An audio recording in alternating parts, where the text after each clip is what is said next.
Muni gave it to Parvati ji, and she used it to invoke Shiv ji. So it was a simple mantra, but it was her meditating upon that mantra which helped her attain Shiva.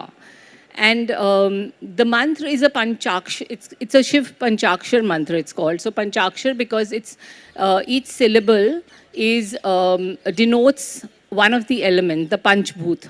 The body, our body is made up of these 5 elements, and each one of them is denoted in the syllable. So it has a very deep meaning to it. So I can just go on, but I think I'll give the mic now to Satyarth because there's so much that I can talk about. It's never ending. Sure, we'll come back to you. Yeah. Satyarth, you want to? Yeah. So again, very similar to what Shalini was saying. I also grew up listening to these stories. I think we are that lucky generation where we had a layer of storytellers in our families. For me, it was my grandfather. He had this treasure trove of stories, and I remember just sitting in his lap and hearing these amazing stories from the Puranas. I think it was a wonderful process of osmosis for me, just sucking it up. And then I think once I grew up, the idea was to explore it further, to know more stories, to find out this whole universe, what is the Puranas all about. And when I entered that world, it was like staggering. You know, it's like it's a Mahasagar, it's an ocean. Absolutely. And so I believe that I kind of deep dived into it and came out with 100 pearls, which are the greatest stories from the Purans. It took me 5 years to put Mahagatha together. And so today what has happened is the feedback that I'm getting, and that makes me so happy. So when we launched Mahagatha in Bombay, we had Ayan Mukherjee launching the book, the Brahmhastra director, and he said, you know, Satyarth, what this book has done is for someone like me who may not be able to access a Shiv Puran or a Vishnu Puran because it's a heavy text to actually explore. But what Mahagatha does is gives me a window into the Purans. It gives me a very easy access into that world, and through the medium of stories. Because kahani se better madhyam kuch nahi hai to enter and understand something. So that has been the greatest motivation to put the best stories together under one roof. So that, you know, so the wisdom of Purans is distilled in Mahagatha in a lot of ways. How it changed me, I do get asked that question a lot. I think a lot of it must be subconscious, that I might not be able to articulate. It might have happened very, very subconsciously. But I do believe that I have become a more calmer, a more patient person. Because writing a book for 5 years, researching for 5 years is not an easy task. The fact that my patience levels did not dwindle, I went on, and the book finally happened. And today it's one of the biggest best-selling books of Harper this year. So very happy author here. Correct. Well, today in the world of meta, you know, all the Facebook, Insta, and quantum physics, how relevant do you think are the Puranas in today's context in Kali Yuga? You know, when people are like my parents definitely read out the stories of Puranas to me, but I don't see doing that myself to my children. How relevant do you see Puranas today in the world of meta? So I'll just give you an example of this movie that I just recently watched, Interstellar. And it talks about, you know, this guy travels back. He travels into space to find a planet, an alternate planet to live on for humans, because Earth is, you know, near extinction. And he crosses through this wormhole, and he reaches this planet, which is circulating around a black hole. And this black hole has this crazy kind of gravitational force, which causes each hour on that planet to, which is equal to 7 days on Earth. And so when he comes back, he hasn't aged, whereas his daughter, whom he had left young, has really aged. So I felt that, you know, a similar concept is there in our Puranas as well.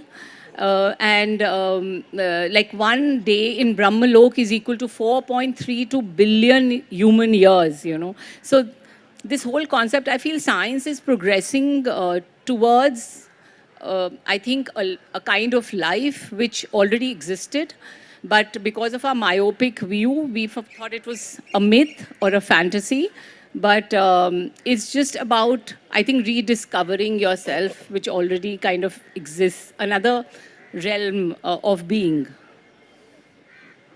Relevance has so much one can talk about. What is relevant? I'll just take a few very short points.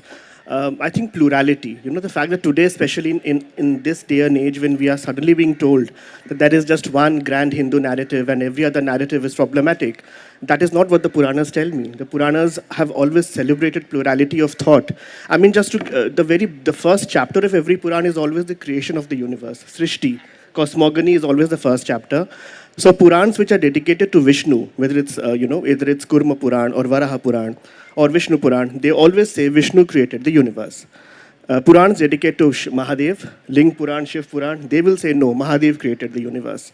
And those dedicated to Brahma, like Padma Puran, they say Brahma created the universe. There is no clash happening here. All the three narratives have been embraced by the Purans. So that plurality, which we are, I think, losing today in the search of one grand unity of thought, which is complete dissonance against what Hindu thought has always been. That is something you learn from the Puran, especially. Also, the idea of today, I think. Hindu philosophy, Hindu culture has always been about Vad and Vivad. We have always given space for argumentation and for Vivad.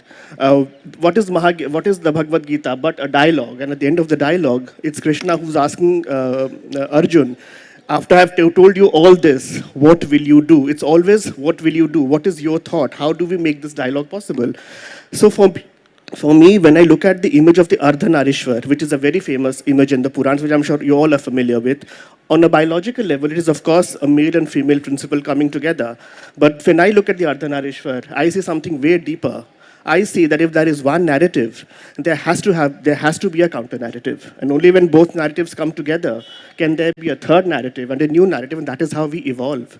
So let's look. So when today the lot of chaos happening about what is true Hinduism, what is all of that, the Puranas are a completely different set of thought, and if only we read it, understand what these texts actually are telling us, and what we are doing in society is so different, I think it's very important. Satyarth, before this, you wrote a fiction book that evolved, with Buddhism in the background. So how and why this journey from Buddhism to Puranas or Mahagatha, and how easy was this journey? So that was a thriller. That was not exactly that was not some kind of not some sort of an introspection or analysis of Buddhism per se. It was a thriller. I mean, I've always loved thrillers. They're my first love. So my first book was a thriller, and it was a very Dan Brownish kind of a book. So it had that whole legend of Emperor Ashoka, and since he had converted to Buddhism, so Buddhism played a very important role but that was the backdrop. But I think it was the beating heart of that book.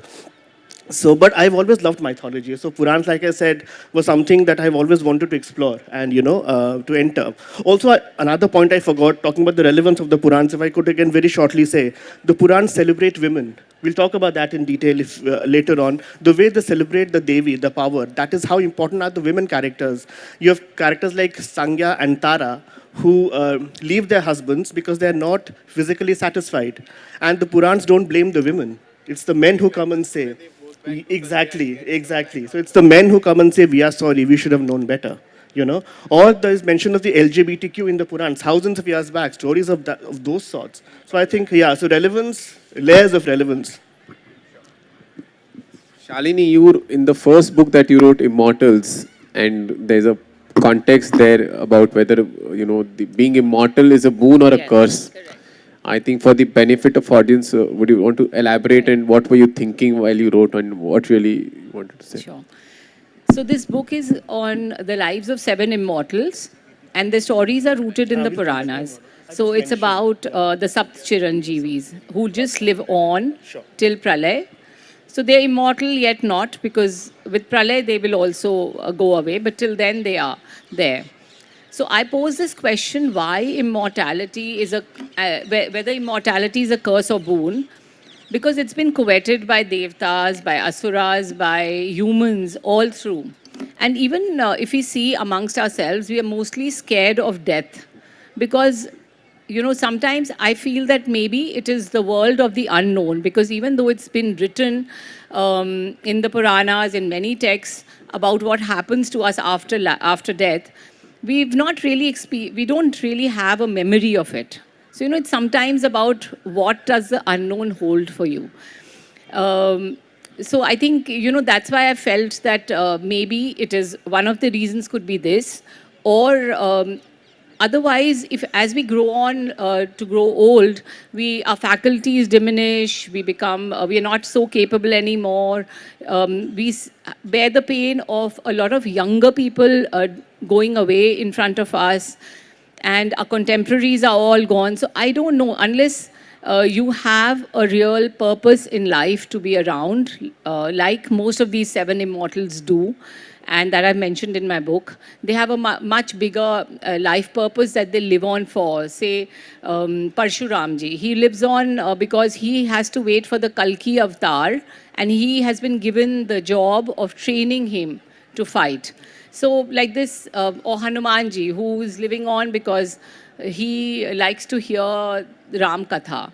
So, if you don't have any of these, then is it really living on with your faculties failing worth it? Was my question. Do you have any alternate view on that, or on immortality before we move forward? Immortality has always been something that, especially the Asuras have always desired in the Purans. And there's so many stories where Asuras, they do a penance for thousands of years and they always come to Brahma and say, that's what we want. And Brahma says, ask for anything else but immortality. So even the Sagar Manthan, like you mentioned also. For Amrit. For Amrit, yeah, it has always been, but even that has its pros and cons. Sure. Satyarth, I'll come back to you again. And you mentioned about the story about the women having a personality in the Puranas wherein, they've been righteous. The men have gone back. Yeah. And the LGBTQ community. So just to enlighten or tell the crowd, what does the Puranas say about the LGBTQ or some women in particular? Right. So again, I'll have to narrate a story because then that is how you'll understand. So the gods and the demons have always been at war in the Puran, the Devas and the Asurs. Now the Devas have a guru who's called Brihaspati. And the demons, their guru is called Shukracharya. Now Brihaspati is always caught up in his job as the Dev guru. So he never has much time for his wife, Tara. So Tara is obviously very lonely in her marriage. And ultimately she falls in love with Chandra, the moon god, because he is always described as this handsome god. And Tara and Chandra elope. Because of that, Brihaspati wants his wife back, Chandra refuses, and a war erupts. The war is called the Tarakmaya War because it's a war for Tara. When that war is about to happen, epic action is happening, gods on one side, Asuras on one side. Finally, Brahma comes and stops the war. And Chandra is ordered by Mahadev that you have to give Tara back to Brihaspati. So Tara is called and she said, you have to go back to your husband. She asks her husband, will you take me back? And Brihaspati says, yes, I will. Then Tara says, will you also take back the child who's now in my womb, which is Chandra's son? And Brihaspati says, no, not the son, not the child, because he does not belong to me. But the gods decree that since in the Puranic universe, the rule was, since you are the husband, so the fetus will automatically belong to you. So Brihaspati is ordered that even though this is not your child, you will have to take care of the child as the father. So Brihaspati cannot refuse the gods. So he accepts what he is told, but he curses the unborn fetus. And he says, when you grow up, you shall neither be male nor female. You shall be born as a neuter.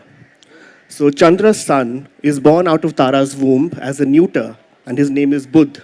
That's one story. Parallelly, there is a king called Sudyumna. Sudyumna once enters a forest as he is hunting, and suddenly he realizes that he is turning into a woman. And he's completely flabbergasted. What the hell is going on? And suddenly Mahadev appears before him. And he asks Mahadev, what is going on? Mahadev says, this forest is a love spot for me and Parvati. So I've created a Maya that if any male animal or human enters, he will automatically become female. Because I would not want a male gaze to fall on Parvati while we are making love. So Sudyumna says, whatever it is, I cannot turn into a woman overnight. I am a king. I have a kingdom to rule. So Mahadev says, I can't do anything about the curse. I can only slightly modify it. For 1 month, you will now become a female. The other month, you will again turn back into a male. So you will keep alternating between two genders every month. When you are male, you will remain Sudyumna. When you become female, you will be called Ila. On one hand, we have Buddh, who has no gender. On one hand, we have Sudyumna/Ila, now who has both the genders. Sudyumna and Ila and Buddh marry. And from there begins the Chandravanshi dynasty, in which Krishna later takes birth. So this is writing happening thousands of years back. So when we talk about all the LGBTQ, it's all there in the Puranas, embracing it. In fact, when Buddha is born, he asks his mother that I'm a Neuta. What will my life be? What will I do? And Tara just says, you just let your life be. Life will come to you. That's such a wonderful message from the Puranas. You also want to communicate the Sandhya story. Sangya story, yeah, that also is very interesting. So Sangya and Surya are a couple, and now Surya and yeah, Surya the god. So we have one Chandra Surya. Now this is the Surya story. So the sun god, his wife's name is Sangya. While they're extremely in love with each other, but Sangya has a secret that Sangya cannot bear the brilliance of Surya, because whenever they embrace, his physical energy, his brilliance, his heat, it completely burns her body. So while even if they're making love, she's not enjoying it a bit. She is in constant pain every night. And one day she says, I've had it. I can't do this anymore. But how do you escape? Because I love my family, I love my husband. But Sangya says it is time for me to think about myself. Again, so such a huge message here that a woman thinks for herself and not about her family, because that is such a burden that's put on a married woman. She says, right now, my existence, my happiness is more important. She creates a replica of hers and calls her Chaya, because she is her own shadow. She says, Chaya, you take care of my husband and my children, and I'll leave.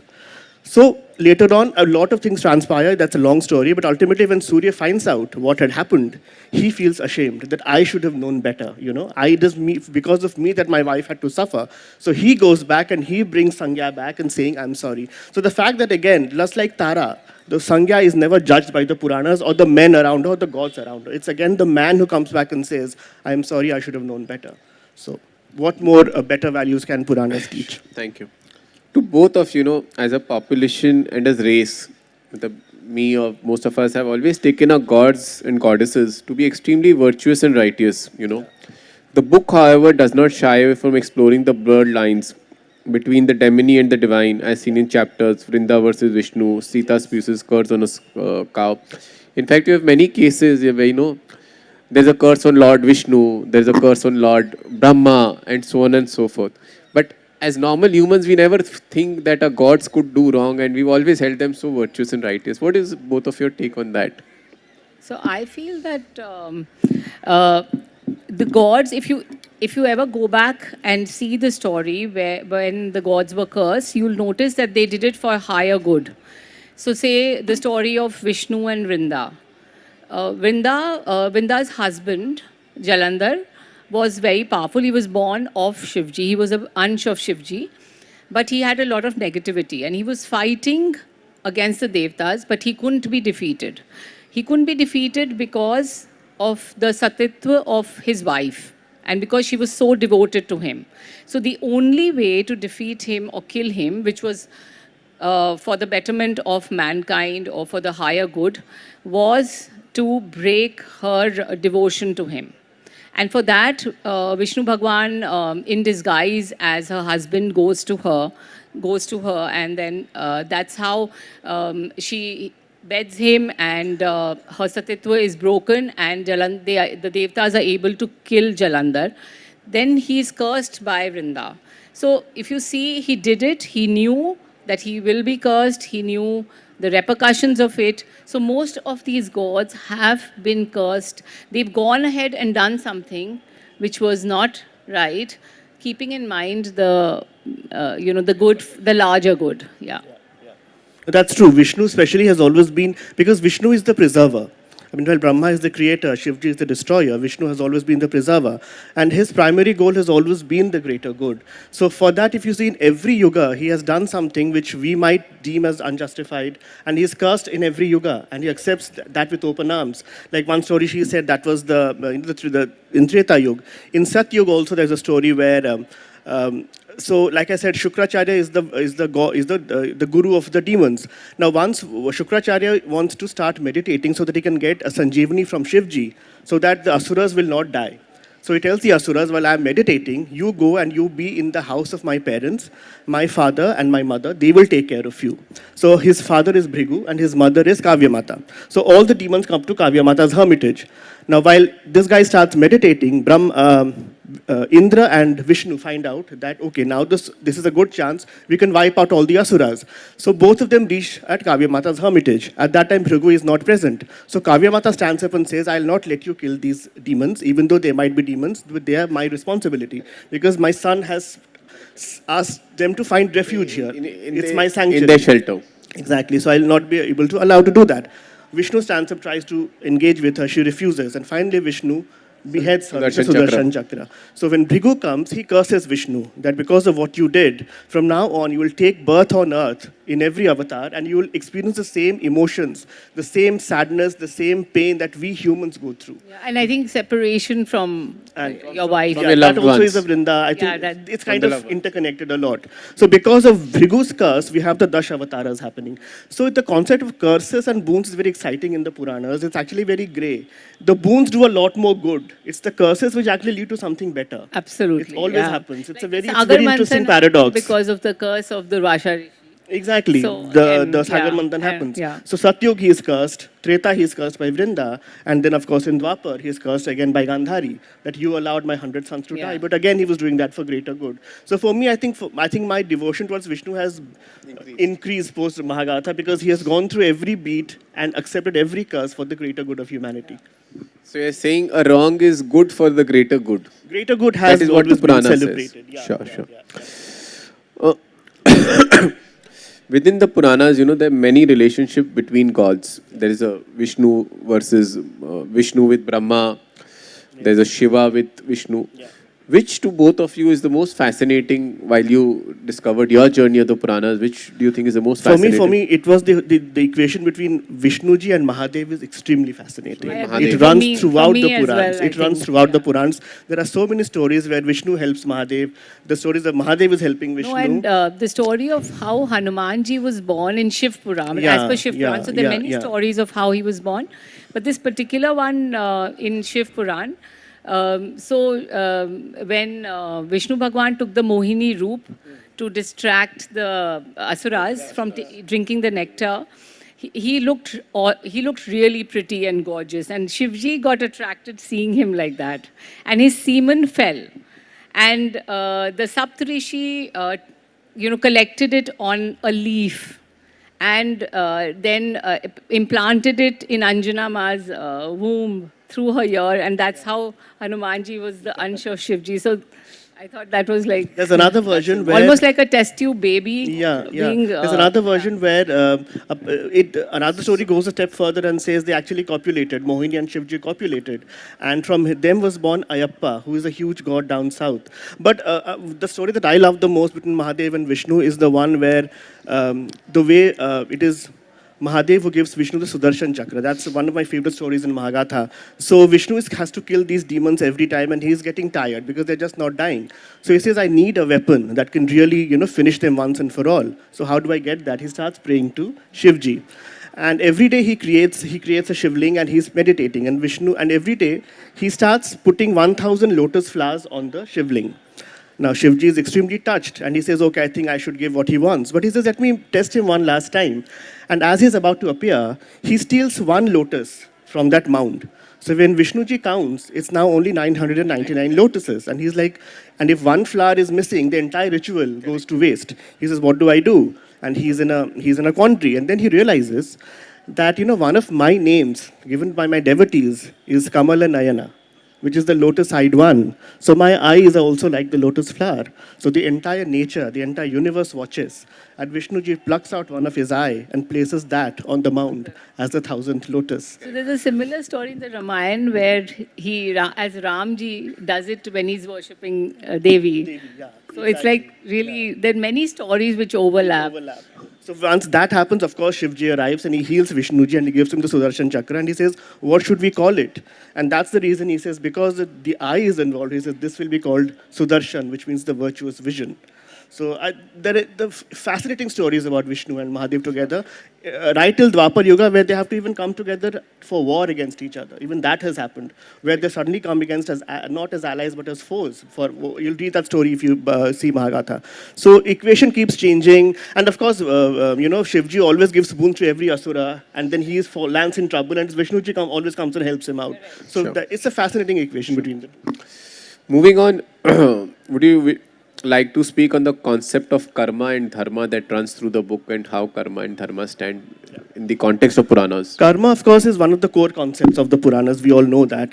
For me, what was fascinating about the Puranas, again, we talk about relevance of the Puranas today. The Puranas, just like I said, it doesn't differentiate. It does not differentiate between humans and gods as well. Whether it's a god who has sinned or a human who has sinned, both will have to face their karma phala. And that is a cardinal rule. Again, there is a short story involved where, for whatever reasons, again, I won't narrate the entire story, Mahadev cuts off the fifth head of Brahma because Brahma was lusting after his own daughter. That is a separate story. You'll read that separately. So when he does that, of course, he's justified because what he had to do, because Brahma had to be brought back to his senses. But what Shivji did amounts to Brahma Hatya, the killing of a Brahman, the highest Brahman. So that fifth hand sticks to Shivji's wrist as a, like a symbol of his guilt. Now Shivji has to wander throughout the universe looking for salvation. I mean, imagine Mahadev, Devonka Dev, has to walk through the entire universe looking how do I purge myself of this. He walks through the entire universe, doesn't find anywhere. That head starts to rot and turns into a skull. And so Shivji is now called Kapali, because the skull is attached to his hand. That's the Kapali form of Mahadev. Finally, he enters earth, and at one particular point, the head detaches and falls by itself, and he knows he has been purged. That's what today is Kashi or Varanasi, where people go to expiate their sins. So the rules remain the same. That's how the name Kashi came into being. Yes. Just out of curiosity, what does Kapal Bharti, that is got anything to do with this? Never thought about that. Never thought because Sorry. you mentioned that. That's an out-of-syllabus question. Out of syllabus question, ठीक है. Shalini, your book, Shravan, Swar, Darshan, Tales, and it has 12 chapters. Yes. And each connected to a human desire like good health, spiritual growth, financial prosperity. Using that as a base, each chapter has a story from the Puranas, a stotra, and a temple, all interconnected amongst each other. My question to you is the relevance and the connection of our physical well-being with the emotional well-being. You've tried to, speak a lot about on that. So impact of the stress and modern lifestyle, which you've tried to mention, would you want to talk about a bit? So, you want me to connect it to anything, or just like you've spoken about the Puranas and the importance of mental health being, the emotional well-being to a physical well-being. In the context of Puranas, I would just want you to speak on that. Yeah, so basically the mental well-being results in the well-being of physical well-being. That is a general statement, like that we all kind of know that mentally if you're sound, then physically also, because a lot of, even our doctors tell us that, how whether it's diabetes or hypertension or any of these diseases, they get, they're on a faster mode if you're stressed. And so that, but connecting it to the Puranas, basically what I've said is that there are a lot of mantras and there are stories where, chanting certain mantras calms you down. If you don't religiously believe in them, then I feel it's also like a distraction, because you're concentrating on the mantra and not on your problems. So I also feel that. Being a religious person, I feel that it definitely brings about transcendental changes within you gradually as you chant, because I feel that, the reason that these chants, the way that these chants work is that they are sound vibrations. So they have been, rishis have done tapasya for many long, and that has been their research lab. Like we have research lab, science research labs. So these, during the tapasya, they have figured out that these sounds put together will cause this kind of benefit. And today we don't know about what transpired in bringing this particular mantra into being, but it's basically the sound vibration that it creates when you chant it that can bring about this kind of change. So that helps in bringing about mental wellness, and mental wellness, I feel, automatically then helps you bring about physical wellness. Shalini, when we started, you also spoke about the potency of the mantras, Also, like in today's context where you've always learned, God is everywhere, we do a puja of God in a small mandir at a house or within our soul. What is the relevance of temple worship today? Or what does the Puranas talk about the temple worship, the potency of the mantras? And So basically, I feel there are many ways to reach the same goal of self realization, and you can choose yours. You know, you can do meditation, you can do vipassana, you can do mantra chanting, you can go temple visiting. So for some people, darshan is very important. So that's why my it says Shravan Swar Darshan. Darshan is connected to temples. So darshan also means like pondering over a thought and like the discussion of what the same thought means. But in this context, it means darshan of Bhagwan in the temple. And for some people, that is the root. They physically need to see God. Like you say, see Mirabai is history, Surdas ji, or the entire Bhakti movement is history. All those people existed, whether it was Kabir ji, whether it was Surdas ji.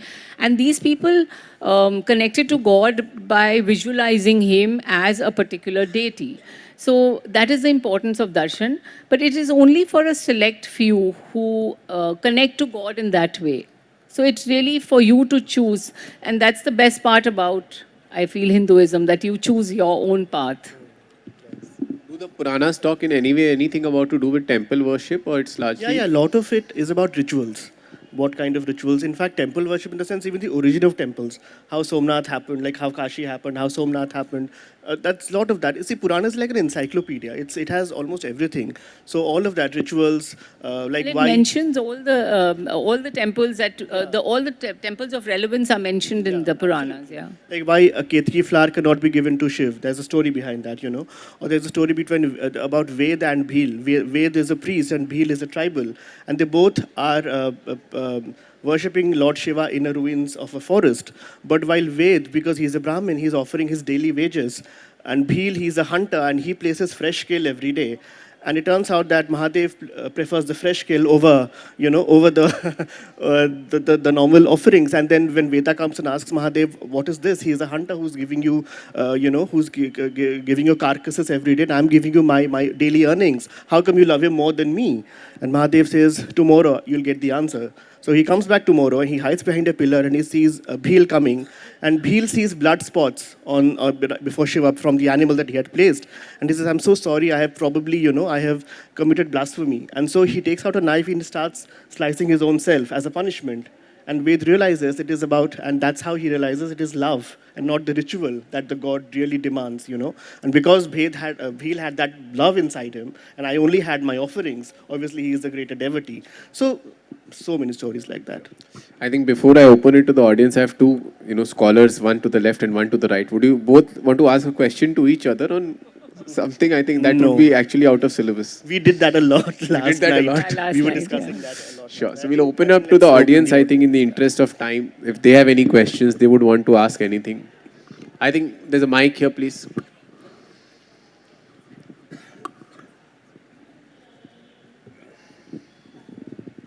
Yeah, hi. This is Aditya Basu. I'm a media producer. There's a school of thought called Mimamsa. I'm sure you have heard about it. So Mimamsa itself questions the existence of God and asks, like, how can there be God? And they didn't really believe in rituals and temple worships and anything like that. And Mimamsa is a school of thought of Hinduism. So Hinduism is a way of life which has a lot of schools of thoughts. Like, as you said, LGBT was accepted. Similarly, what do you call it? Atheism.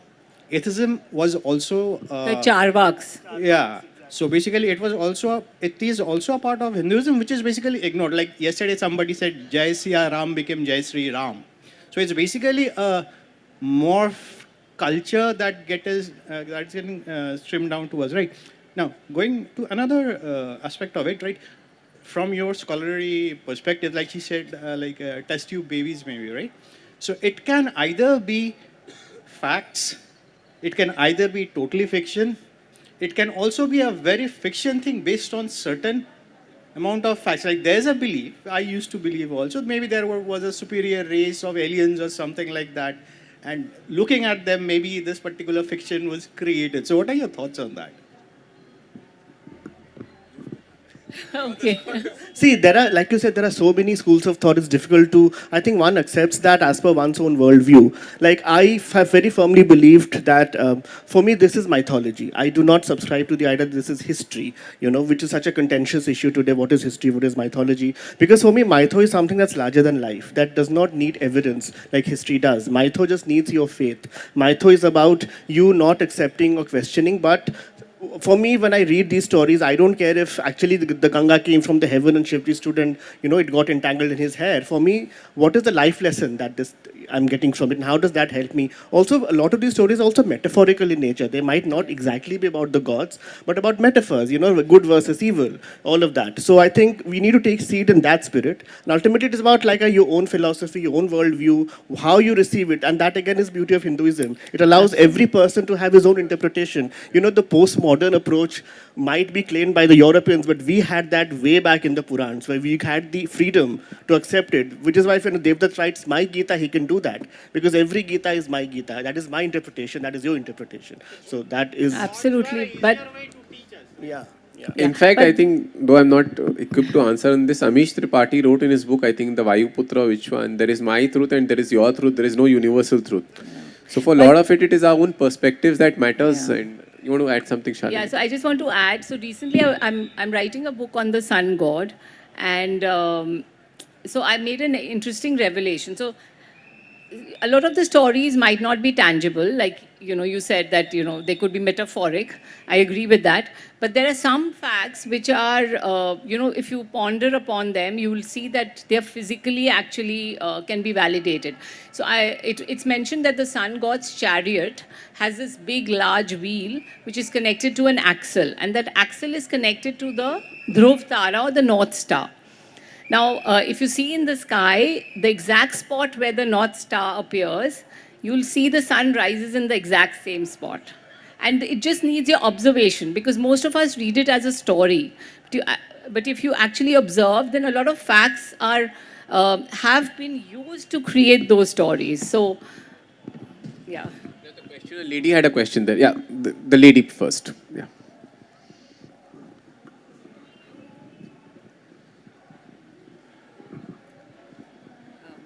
So I just wanted to ask, actually there are two questions. One is, what kind of research, or how do you research for books like this when you're talking about the Puranas?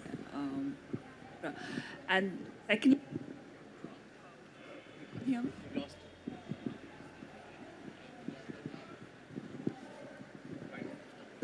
You talked about women having a very high place in the Puranas. Just your views on what happened along the way and why that fell. Yeah. See, that's one part of it, that we have stories where women are celebrated, but we also have stories, like she said, of Vrinda, where, if a woman kind of loses her chastity, she's supposed to have committed a sin. So it's not that everything is rosy. There is also that side of the Puranas as well. As to the research, I think, today, thankfully, a lot of the Purans are available in English translations. So I could read them. I can't read Sanskrit. But, so there are 36 Purans in total. There are 18 Mahapurans and 18 Upapurans. And a lot of those are available in English translations. I was able to go through and, find the stories that I found exciting enough to create my collection. So it was a 5-year-long research, and like I said, it was every day was a joy. So for me, again, reading the Puranas, the translated versions, it could be Hindi, English, any of them. But when you read the same story, in different Puranas, the same story becomes a little different. So that was a bit challenging. And then the same story exists in the Mahabharata also and Ramayana also sometimes. And then, like kind of finding what you really want to write in your book, that is always a challenge for me, because then I have to see what resonates with me, because the same story is there in multiply and differently told. So we have, you spoke about the nuances of the gods. And in that context, and though this is not strictly Puran related, but it emanates from something that both of you said. We have Ram as Maryada Purushottam. Right? So he is willing to sacrifice his wife for the sake of every subject of his being happy. So it's the extreme of righteousness. Why then, or how then would you justify his chopping off Suparnarekha's nose. It was Lakshman who chopped off Surpanika's nose, not Ram. But he did it in the context See, of Ram. I've got your question. I think if you, and I think you, a better example of this would be Ram chopping off the head of Shambhuka. That's a very lesser known story. Again, you'll find it in the Purans. So Shambhuka was a Shudra and who was reciting the Vedas. And in Treta Yuga, the Shudras were barred from reading the higher scriptures. And because of what he was doing, there were a lot of things were happening in Ayodhya that were seen as bad omen. And so when the rishi decided to find out the source, they said because the Shudra is reading the scriptures, all this unrest is happening in Ayodhya, he needs to be stopped. So Ram goes to Shambhuka, tries to explain to him why he should not be doing what he is doing. When he does not, he refuses to listen because his aim is, if I read the Vedas, I can ascend the heavens physically. So Ram realizes that even his intention is not noble. So he chops off his head. Now this, for some people, this might be a case of caste oppression. You know, a higher caste killing a lower caste, barring a lower caste from reading the higher scriptures. But Ram again did his duty as the king. As a king, his first and foremost duty is to his people, towards Ayodhya. So he says, I am not the king of Ayodhya, I am the slave of Ayodhya. So the same thing applies to him sending Sita away. But you're right, Ram has always been the Maryada Purushottam Ram. But what is fascinating is, if you see when Vishnu comes as Ram in Treta Yuga, he is, like you said, the upholder. Every value, every morality is upheld. But when the same Vishnu comes in Dwapar Yuga as Krishna, he is now the uprooter. Every rule, every norm is challenged. Nothing is now sacrosanct. So that transition from Ram to Krishna, from the upholder to the uprooter, even that is something we need to take care of and look at that, the larger picture, when we are talking about Ram just by itself. So I'll just like to address the Surpanakha part. If you actually read the Valmiki Ramayana, you'll realize that Surpanakha was attacking Sita ji. She was about to kill her. And that's when Lakshmanji came and cut off her nose and ears, both. And he did it as a self-defense. So the problem is that we know only partially. We've not read. Because I realize this when I do my research, that a lot of it we don't know and we form opinions. So that's the issue, that we just have half the knowledge. Guys, we have time for one last question. Meeta, you have a question? No? Okay. And then we'll have Shalini talk in brief about Vedic chanting before we end up as a takeaway for everybody. Hello. Sorry, could I ask my question in Hindi? Yeah. You could answer in English, sorry. Yeah. So, you said about authenticity. आपने authenticity की बात कही. तो जैसे मैं भी पढ़ता हूँ, थोड़ा बहुत पढ़ रहा हूँ स्कूल से, क्लास 9 से शायद 10 साल हो गए.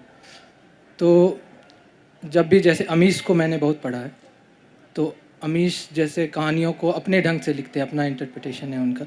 तो संस्कृत, जैसे आपने कहा कि हिंदी और इंग्लिश में पढ़ते हैं, तो संस्कृत में जो है स्क्रिप्चर्स सारे संस्कृत में हैं या फिर पाली या प्राकृत में है. तो ऑथेंटिसिटी अगर जाता है तो मेटाफर्स, जैसे अभी बोल रहे थे ये श्री राम, जैसे सिया राम श्री राम हो गया. Shri and Siya is the same thing. Shri is also the word for Lakshmi and Siya is also the word for Lakshmi. So Shri Ram and Siya Ram is the same thing. Metaphors change होते जाते हैं, मेटाफर्स का सेंस भी चेंज होते जाता है. बट यू सेड कि ऑथेंटिसिटी को रखना is not good. But I think कि इससे ऐसा नहीं होता है कि मेटाफर्स जो है वो उनका डाउनफॉल हो जाता है. जैसे राम जैसे मेटाफर का डाउनफॉल हो जा रहा है. जैसे भक्ति मोमेंट में आके तुलसीदास उत्तर रामायण नहीं लिखते हैं, but Valmiki is writing Uttar Ramayana and Valmiki Anand Ramayana में भी उत्तर रामायण लिख रहे हैं. Everywhere all the Ramayanas write their story in own means उनके हिसाब से लिखते हैं. तो ऑथेंटिसिटी अगर हम संस्कृत, जैसे संस्कृत से उठाते हैं ऑथेंटिसिटी, मेटाफर से उनका रूपक वहीं से लेते हैं, तो अगर हम लोग ऑथेंटिसिटी को नहीं रखें तो रूपक का डाउनफॉल नहीं हो जाता है. पॉलिटिकली उसको यूज किया जा सकता है, सोशियली यूज किया जा सकता है. कास्ट पॉलिटिक्स जैसे अभी बहुत ज़्यादा है, या फिर 100 साल पहले, 150 साल पहले, 200 साल पहले, 300 साल पहले या 500 साल पहले कुछ लोग बोलते हैं, या फिर पोस्ट वैदिक टाइम ही बोलते हैं कास्ट सिस्टम आगे. और ऑथेंटिसिटी नहीं रहे तो इन चीज़ों को और ज़्यादा बल मिलेगा. हम समझ गए आप क्या पूछ रहे हैं. देखिए, ये सही बात है कि जब एक लैंग्वेज उसी रूप में ना पढ़ा जाए और उसका ट्रांसलेशन पढ़ा जाए तो डेफिनेटली जो ट्रांसलेट बहुत कुछ there is always a loss of always happens a lot of things gets lost in translation. ये सही बात है, उसका कोई मतलब देयर इज नो आर्ग्यूमेंट कि इसमें होता नहीं है. जैसे इनफैक्ट जावेद साहब बहुत ब्यूटीफुली कहते हैं कि ट्रांसलेशन का मतलब ये है कि आप एक बॉटल ऑफ फ्रेग्रेंस को आप एक बॉटल से दूसरे बॉटल में डालें. Some fragrance is always bound to be lost, वो होगा. बट इससे क्या हम और हमारे जनरेशन जो जिसको इंटरेस्ट है माइथो में और जो ये चाहता है कि ये माइथो, ये कहानियाँ, ये हमारी जो जो संस्कृति है ये और लोगों तक पहुँचे, then should be not right about it. Then I think that I think is will be a greater loss. कि चाहे आप अगर एक किताब लिखे उसमें शायद आपने पुराणोस को सिर्फ 80% कैप्चर कर पाए हो because of the translation, but at least 80% आज है जो लोग पढ़ सकते हैं, जो आज लोग उन कहानियों के बारे में जान सकते हैं. So at least it's some knowledge is better than no knowledge at all. So at least the fact that we are putting out stories, we're putting out, whether it's Amish or Devdutt or Anand, we all are putting out stories of our culture that today I think more and more people need to know. So let's not, हमें आप इस वजह से आप जज ना करें कि आपने ऑथेंटिसिटी कितना रखा है, बट इस वजह से जज करें कि हम जो कहना चाह रहे हैं उसे हम किस हद तक कह पाए हैं और किस हद तक लोगों तक पहुंचा पाए हैं. अगर वो हमने कुछ हद तक किया है, आई think that should be that is Very what well I said. think. I agree with you totally there. Shalini, just want to talk in short because the organizers about Vedic chanting in a bit. So actually, Vedic chanting is again all these mantra and stotra जो हमारे वेदों में भी हैं और फिर उन्हीं को लेके उनके साउंड्स को लेके उनका सार को लेके पुराणों में भी हैं, सहस्त्र नाम है.